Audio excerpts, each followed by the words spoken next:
Yes, my people, how are we? Welcome back to the YouTube channel, and today we're going to run you through a full day of eating to get peeled. Now, today is a rest day, so my calories are a little bit lower than my training day, but I'm going to run you through exactly what I'm going to be eating for the remainder of the day. So, I've just prepped meal number one here, and I'm going to show you what it is. So, here we have it, guys, meal number one. In the bowl, we have got 60 grams of oats with 20 grams of performance isolate. Now, I have actually swapped to using mainly isolate over the last couple of weeks. So, in the Train by JP sale, I did pick up 2 bags of these. I also have a couple of other bags of just the normal performance protein in here and in here. So I've kind of been going half and half. I'll use the isolate in my morning meal and also with my pre-workout meal, and then I'll just use the regular performance protein at night before I go to bed. So I just want to keep my digestion as good as possible during the day, and honestly, this has actually been making a massive difference.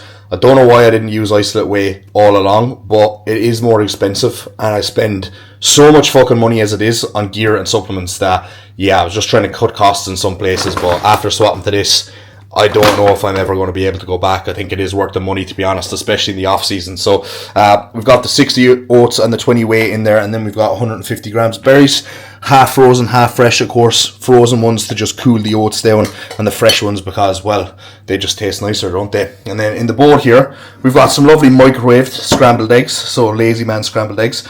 We've got 2 whole eggs here and 150 mils of egg whites. And then also, on the side with this meal, we're going to have 10 units of Lantus. So, Lantus is still in at the moment, and it was for the last prep as well, just for the initial couple of weeks or until I pretty much start getting hypos, to be honest, because I go hypo pretty fucking easily, even after off 10 units of Lantus. So, imagine the next food adjustment, possibly the one after that, that's just going to be pulled completely. And I think, to be honest, I'm not even going to really need to have the Lantus in there at that stage because the insulin sensitivity will be gone way up because my body fat will be a little bit lower. So that's meal number one. Anyway, guys, so I'm going to get this into me now, and then I'm going to start my day, bring you along with me, and give a couple of updates as to how prep has been going so far. So guys, standard post-meal one procedure, out for the first batch of steps.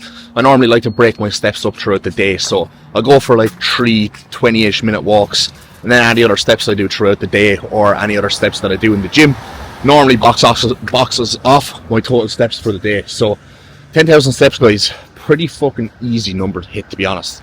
I think even if you work a busy job, you got 3 blocks of 20 minutes to box off your steps throughout the day. And if the job you're working is that busy, you're probably walking around a good bit. I know even when I was working in an office at a desk, I had to get up from the desk so much to go to the toilet that I clocked a lot of steps doing that regardless. So 10k steps, very easy number to box off. I don't know how high my steps are going to go on this prep. I imagine it's not going to be overly high. I think I got up to maybe like, was it even 14k max? Maybe like 13k last time around. So handy enough, to be perfectly honest, and pretty easy to actually box off. So I'm just awaiting my check-in feedback from Cuba. I did actually check in with him there last night, so should get my feedback pretty soon, and we'll see what he says and if there's going to be any adjustments. So my body weight hasn't actually moved that much. I got a big drop. Not this morning, but yesterday morning, and I was waiting a long time for that, to be honest, because my body weight just did not want to move whatsoever. I'll actually put my weigh-ins up on the screen there for you to see. So I've already dropped 1.1 kg so far this prep. Had a big drop of like 0.9 kg overnight the night before, yesterday, yeah, the night before, and I was waiting for that, like I said. So normally I would drop a little bit more starting prep, but we've kind of come out of the gate pretty slowly this time. As I mentioned in a previous video, you know, we didn't introduce Glen for the first couple of days, then we introduced it at 20 micrograms, and the calorie adjustments we made weren't as extreme as they normally would be. So maybe we'll pull things down a little bit more because I am almost 18 weeks out now, so we probably do need to be losing about 1 kilo a week here. I've got, I'd say, 15 weeks of fat loss.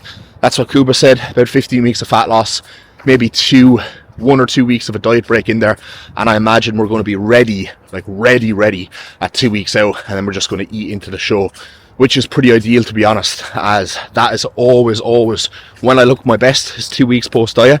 Not doing any like crazy high days with carbs or anything like that, but literally just bringing the food back up to maintenance or a slight surplus and just letting the body come back up in weight and fill out a little bit.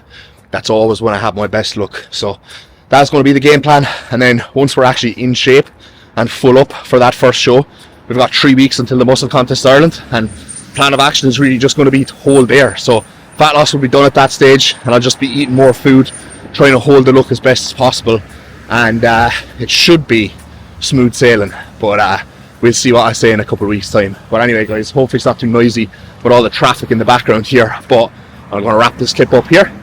I'll catch up to you in a little bit. Alright guys, so next protocol, post meal one, I will always prepare my food for the day. So rest day today, we've got a total of 150 grams of rice. So I'm going to put this into the pot, throw it on, and then we've got 650 grams total of potatoes. So I'm going to chop up these potatoes and also put them onto boil. And then while they're cooking, I'll get the chicken out of the fridge here.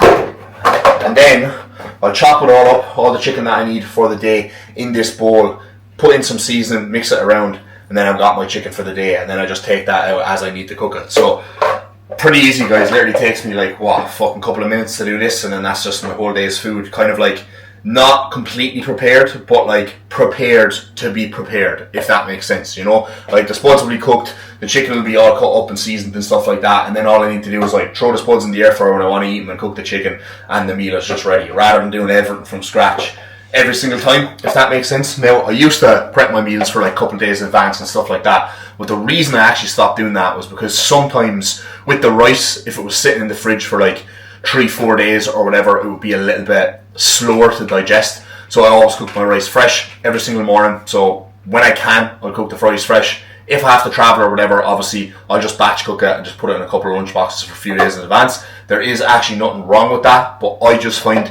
it sits a little bit better when you cook it fresh in the morning. Now, this is only for when, like, you know, you're in an off season and your food is super fucking high and you're struggling with your appetite. Like, I think refrigerating rice for a day or two, it's not the biggest fucking deal in the world, right? I don't think it's going to build up too much fucking starch or whatever the fuck it does. You know, while it's in the fridge, that's going to make it so difficult for you to eat that, like, you know, you're not going to be able to eat it. But that is basically just the reason why I cook everything fresh now in the morning. It does take a little bit of extra time, which when I'm a little bit busier is a little bit of a pain in the hole, but Chloe does help me here or there with cooking a meal, but she's gone into the office today, so gotta do it all on my own, fellas. Gotta do it all on my own, like a real independent, strong man.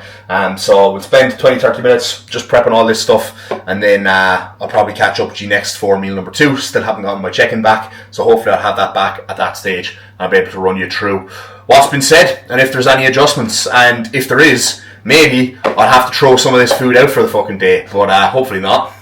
Now guys, so I actually timed that out of interest to see how long it would take me. And it took me 10 minutes, okay?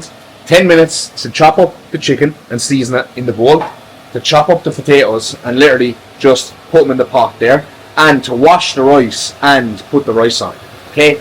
10 minutes to do that. So that does not take a lot of time. So anyone who says, oh, I don't have time to meal prep, just takes so long, blah, blah, blah, like, just have a look at fucking what you're doing, because you've got 10 minutes to do that, right? Now, that was like the pre-preparation. If I was actually meal prepping and I was waiting to put this all into the lunch boxes, pretty much the spuds have been on 5 minutes, so I'd have to wait another 25 minutes for those spuds to be finished. By then, the rice would also be finished as well, okay? So, during that 25 minutes, I could very easily cook all the chicken, portion all the chicken up into lunch boxes, right? And literally just wait for the rice and spuds to be cooked and put them in the lunch boxes as well, right?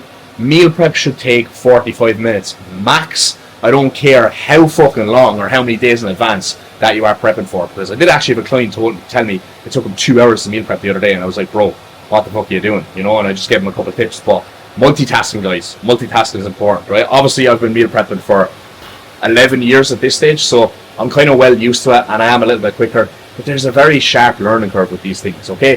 Think about how long things take to cook. Okay, what takes the longest to cook? Spuds. Put them on first, then do everything else after that, okay? Because then by the time the spuds are finished, you know, you'll have everything else done. You don't just like cook all the chicken first and then go, oh fuck, now I have to cook the spuds, and then they take fucking 45 minutes to do, you know? Be smart. Think about what takes the longest to cook. Put that on first, then do everything else that takes the least amount of time after, and that way, by the time you get to the end, you'll have everything done in a very short space of time, and it's super fucking easy, okay? So, there you go, guys, meal prep 101. Now, we've actually got message back from Kuba. So I'm going to go upstairs to the desk. I'm going to leave these potatoes cook, have a little timer on my watch here to let me know when they're done, and then we'll let you know what he said in the check-in and catch up with you for meal number 2. So guys, feedback has been received and we are all good so far. No adjustments are needed. Kuba's pretty happy with where we're at right now. I think he said, given where we started prep, where I was pretty lean already, I didn't have like a ton of like shitty kind of water weight or like anything like that where I could afford to drop, 4 or 5 pounds first couple of weeks.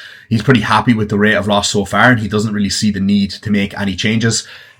The drugs are also going back in now at the moment. And the last 2 training sessions, like I really did feel that. Like I got some huge increases in strength, and I could really feel the cycle kind of kicking back in. That coupled with the fact that I bumped the GH from 5 units up to 8 units, I imagine I'm kind of like recomping a little bit at the moment. Now, my weight isn't staying the same, obviously, but it's not moving as much as it normally kind of would. But that's good. That's good, because look, bodybuilding is all about losing the least amount of weight as you possibly can whilst getting peeled, because ultimately you want to hold as much tissue as possible, right? So, I'm thinking with where I'm at so far, there may potentially be a little bit of extra tissue than I originally anticipated, which I'm hoping is going to be the case. And if that is the case, then I'm going to be very happy with the outcome of this off season. So one other thing Kuba mentioned in my check-in when I sent him across some shots is that he's much preferring a different variation of the side chest that I'm hitting, which is good because this is more of a kind of classical variation. So I'm going to pop some pictures of what that looks like pretty much up on the screen now. So this is like my old kind of, side chest, right? So I kind of squat down into it a little bit and I liked hitting that one because it gives me a little bit more detail to my quad and hamstring. You can see like that kind of arrowy kind of line that's in my kind of quad, right? My hamstring hangs a little bit, but then because I'm hunched down and I'm coming across, right, it's easier for me to rotate when I squat down, so I get a little bit more width there, but it kind of makes me look a little bit smaller and more compact, right? Whereas when I hit it like this, where I'm kind of standing more upright, I can get my arms a little bit higher. I can turn across. I think my shoulder and arm looks a little bit better. In person, it makes my chest look a little bit better. But the only thing I'm kind of struggling with a little bit there is my hamstring and my glute, right? When I'm standing that upright, I'm trying to like switch my glute on, but it's hard to tense your glute and not tense your hamstring, right? And when you hit a side chest, you do not want to tense your hamstring, because if you do, you lose that hang and that sweep, right? So it's important not to tense the hamstring. And for whatever reason, right, when I squat down into it, I find it very easy not to turn my hamstring on at all. I kind of keep the weight through the ball of my foot and I can rotate quite a lot. When I'm standing up, right, and I try and tense my glute, sometimes I try and tense my hamstring. And then other times when I'm standing up, I'm trying to just keep my hamstring hanging in place. But when I turn too much, it's like I don't have the mobility to do that. And my leg comes out a little bit and I kind of lose a little bit of the sweep of that hamstring because it's not like fully facing forward towards the camera. Hopefully that makes sense. But anyway, we're going to work on that. And I think as I start to drop another couple of kilos, mobility is obviously going to improve quite a lot. So I think with the way that shot is taken as well, like Chloe takes my check-in photos kind of high up because we don't have that much space outside the back. So like, it kind of makes my legs look smaller anyway. But I was in person in the gym post pull day the other day and I did a little bit of posing for Kuba. And I asked him, I was like, look, mate, for classic, do you think I should kind of hit my side chest like this? And I hit it and he way preferred it. He said I looked way thicker, way bigger, and that my hamstring, that my leg actually looked a little bit thicker as well when I was stood up like that. So yeah, he just said that, hit that for bodybuilding and hit it for classic. Now, if I do bodybuilding, I might hit the other variation. I'm not entirely sure. I'll play around with it. I need to do a lot of work on my posing as prep goes on, so that's exactly what I'm going to do. But let me know in the comments down below, guys, which one do you prefer?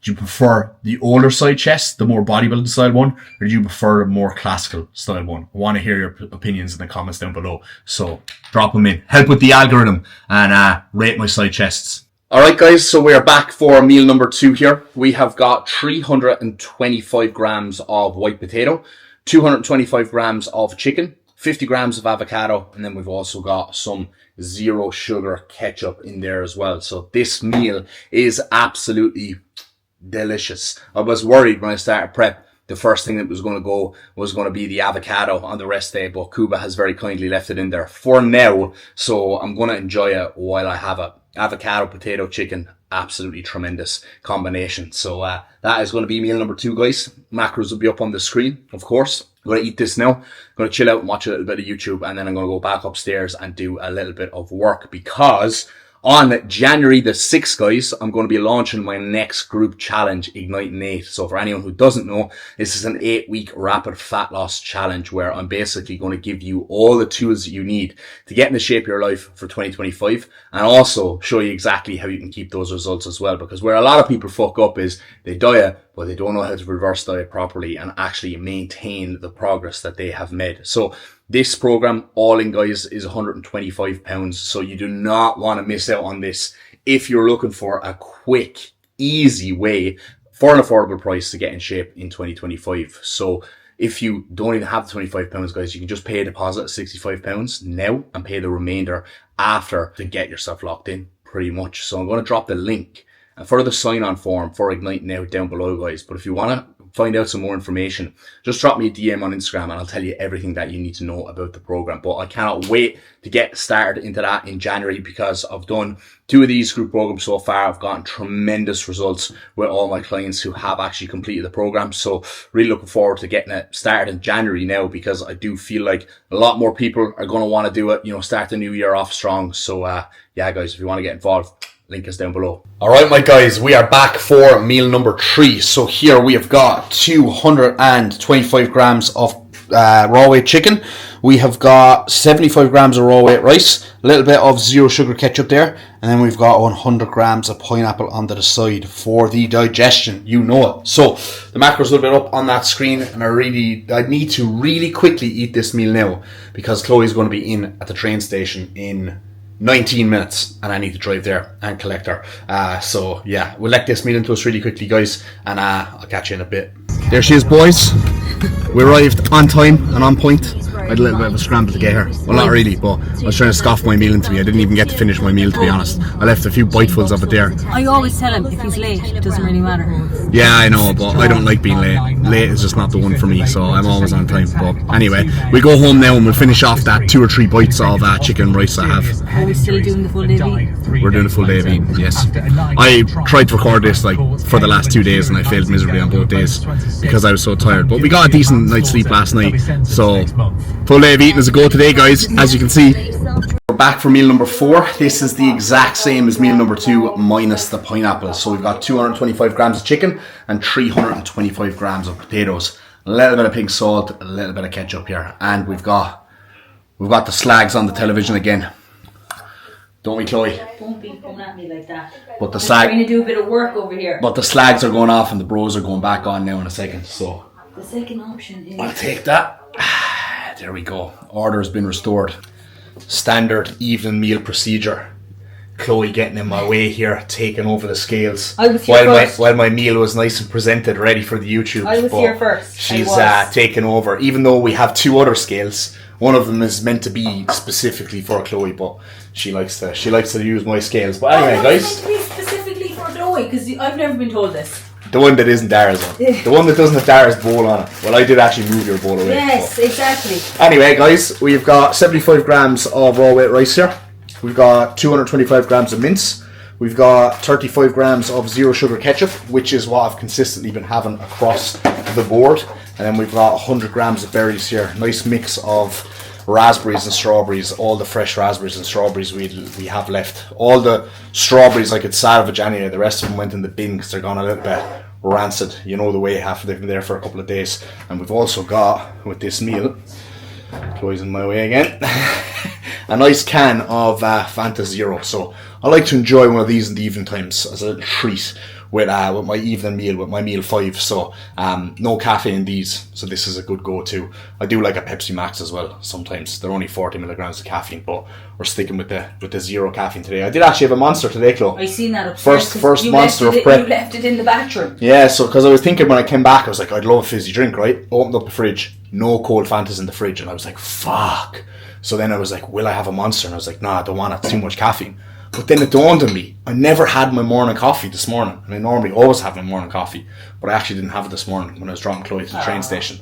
So then, because I didn't have the morning coffee, I treated myself to a Monster. So there you go, guys. Got to stay within that caffeine allowance, that self-prescribed caffeine allowance. What does Chloe have for meal 5? Meal 5 for Chloe.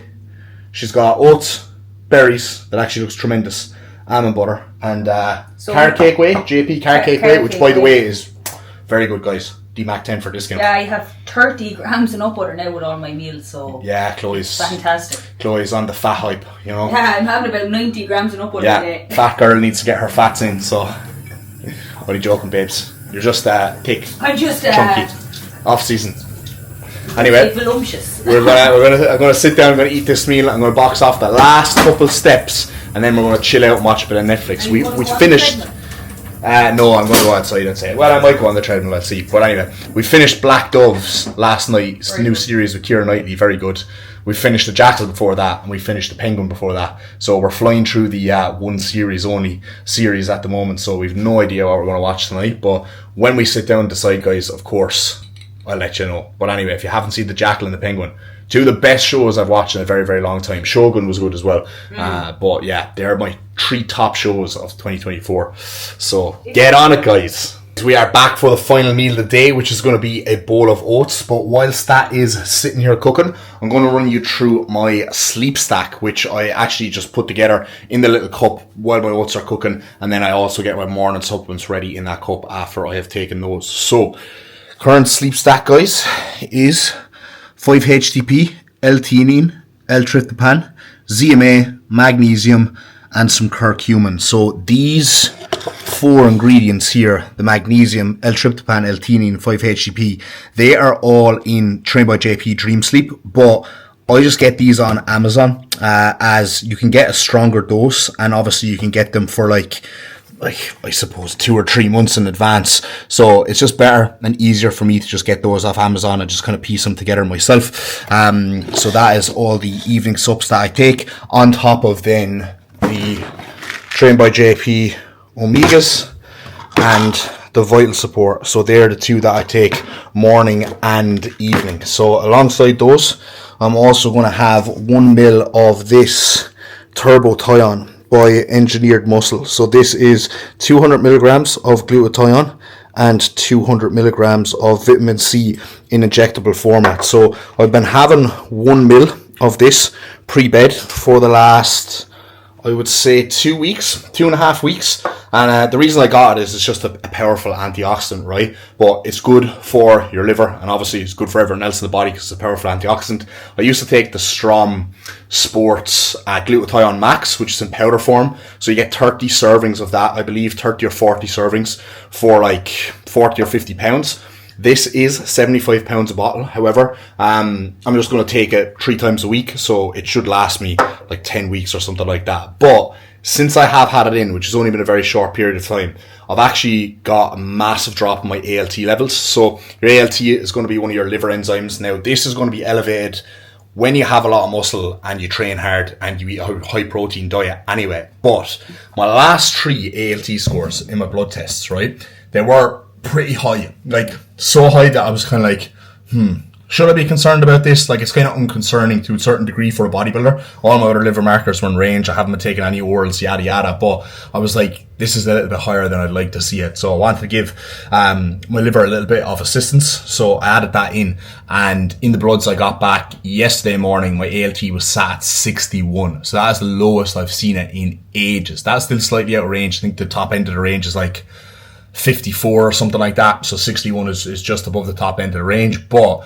I have seen it as high as 144 2 bloods ago. So it was so high 2 bloods ago that Eval actually asked me had I been taking orals. So yeah, post prep last year, my ALT after like 12 weeks of taking orals was like 170 or something like that. So to see it at 144 in the off season with no orals, I was like, the liver looks like it's working on overdrive there. So glutathione in at 1 ml 3 times a week, and that has done the trick to bring it down. So definitely something I'm going to keep in year round, I reckon, moving forward, but particularly for prep. I think when I get to the tail end of prep and orals are in, I'm probably just going to increase that to 1 ml a day, if I'm honest, just to make sure I'm covering all bases health-wise. So this is why blood work is so important, guys. You know, I think you will see certain markers that are kind of, you know, slightly flagged, and then you can kind of do something about them. Even like the ZMA, right? Obviously the zinc, magnesium, and vitamin B6. My vitamin B6 is never, my vitamins B is never out of range, right? And I take magnesium anyway, in the magnesium by glycinate format. But I haven't taken zinc in, I'd say maybe about 2 years or so, right? And my uric acid was slightly on the lower side last blood test I got, and I was advised to take some zinc to help with that, and lo and behold, uric acid is back in range, right? So these small little things will flag every now and again on blood work, and when they do, I just implement something to change them, you know. So now I'm supplementing with metal folate, put my folate in range, got the zinc in there for the uric acid. All these small little things, whilst they may not be like massively concerning, or like you're not going to die if your uric acid is slightly out of range, for example, I still like to see all those things in range, and I still like to know I'm in a good spot with absolutely everything. So that's why I will spend the money that I need on this stuff, and particularly on blood work, to make sure that I can adjust things and I can implement things as I'm kind of moving along to make sure everything kind of stays in check. So last set of bloods I got back, which I might actually run over in the next video, were extremely good to be starting this prep. So that's definitely put the mind at ease a little bit that you know, this will be a little bit of a shorter prep than it was the last time around, and I'm actually in a much healthier position starting this time around than I was the last time, which is fantastic after such a heavy off season with a lot of drugs taken and a lot of muscle built. But anyway, I'm gonna get my oats prepared now, and I'm going to show you the final meal, and I'm going to show you what me and Chloe have decided to watch on TV. Oh, and also my 8 units of GH, which I'm also going to take pre-bed. So that is in my little array and my little stack that I've laid out here. Alright guys, so there we have it, meal number 6. We've got 75 grams of oats, 50 grams of whey, 150 grams of blueberries, and 20 grams of almond butter underneath a lovely Christmas tree here with all the wrapped presents awaited to be open in 5 days time. And we've also chosen to watch Gotham. So I've never seen Gotham. Chloe has actually watched the whole entire thing, and we're on a bit of a Batman kick at the moment because we just finished watching The Penguin. So we're going to watch Gotham now, and I think in between that and Christmas time, when we have a lot of like time free, I want to watch the Dark Knight Rises trilogy, because I don't know if you've ever seen that, Chloe, have you? I don't know. I don't think she's ever seen the Dark Knight trilogy. Like, who the fuck hasn't seen the Dark Knight trilogy? But anyway, we're gonna watch that, and we're gonna rewatch the Batman, because we were trying to find something to watch there earlier, and Chloe was scrolling through Netflix, and when the Harry Potter films came up, and she was like, "I think it's time," because last year, we did a Harry Potter marathon. You know, you start on Christmas Eve, you finish on Christmas Day, because there's like 8 films or whatever, right? So like, Chloe had never heard about doing like a Christmas Harry Potter marathon, but that's like a thing, isn't it? Like. Am I alone here? Is that like a thing? No, usually I watch just the basic Christmas films, like, you know. Yeah, I know, but like Santa Claus and all that kind of stuff. Yeah, I suppose, but like the Harry Potter Christmas marathon is like a thing, right? I'm sure it's a thing anyway. If it's not, then fight me, right? But we did that last year, and Chloe wanted to do it again this year, but like that's too much for me in the short space of time. Like when I watch a film, or when I watch like, you know, a series of films like that, like a trilogy, or like the Harry Potter series or whatever, I kind of have to wait like a good length of time before I watch it again, because I kind of like almost remember what happens too much, or it's too like fresh in my mind. So if I watch a film, normally I won't watch that film again for at least 2 years minimum, unless it's like extremely good, you know. So that's kind of like my rule of thumb. I must not be the only one that's like that. I'm sure I'm not. I know some people, like my sister, who literally just watch the same film again and again and again on repeat. I don't know if anyone knows the film Stardust, right? And my sister loves that film, and I'd say she watched it like almost every weekend for like a couple of years straight, like ridiculous stuff. But I can't do that, right? No matter how much I watch a film, I'm like, right, that was good, but I want to remember it's still that good, so I don't want to like do it to death. It's like, you know, when you find a new song, or there's like a new song on the radio, you're like, oh fuck, I love this song, and then you just play it on repeat for like a week or two straight, and all of a sudden you don't like that song anymore.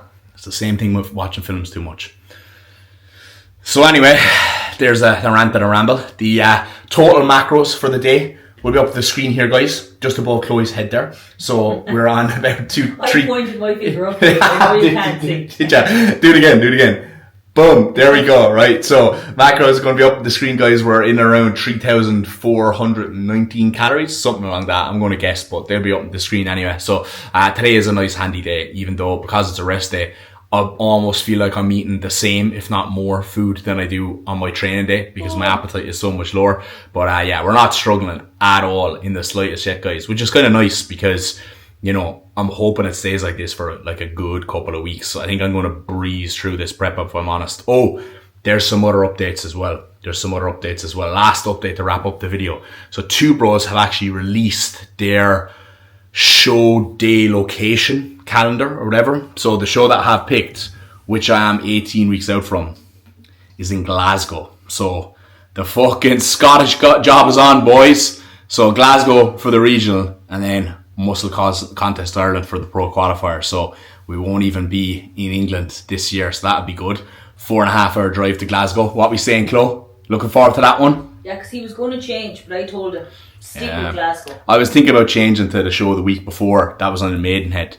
I only thought about it for a brief second though, but number one, I don't think Kuba would let me pull Prek back a week earlier. And number two, I've never been to Glasgow. I've been to Edinburgh before, but I've never been to Glasgow. So I'm like, you know what? Fuck it. Couple of days up in Glasgow. Let's go. Let's get it. So any Scottish boys watching this, watch out. Storm Dara is coming up to Glasgow to take your souls. Any classic boys up in Scotland, watch out. Ryan Galiloni, if you're watching this, don't jump in that show last minute because then I definitely won't win my class. Biggest competition. Yeah. Ryan is one of my biggest competitions up there, but I don't think he's doing that show this year. So hopefully I can retain his classic title for him. But anyway, guys, that's the plan of action. So stay tuned for that one. That'll be good. Scottish show for the first one. Of course, I'll be vlogging that. May even potentially bring a videographer up to it. But that's a long trip, so we'll see. But anyway, if you made it this far again, guys, thanks for watching. Make sure to like the video, share, comment, all that good stuff. Boost up that algorithm. Get the views flowing. And then we'll catch you in the next one.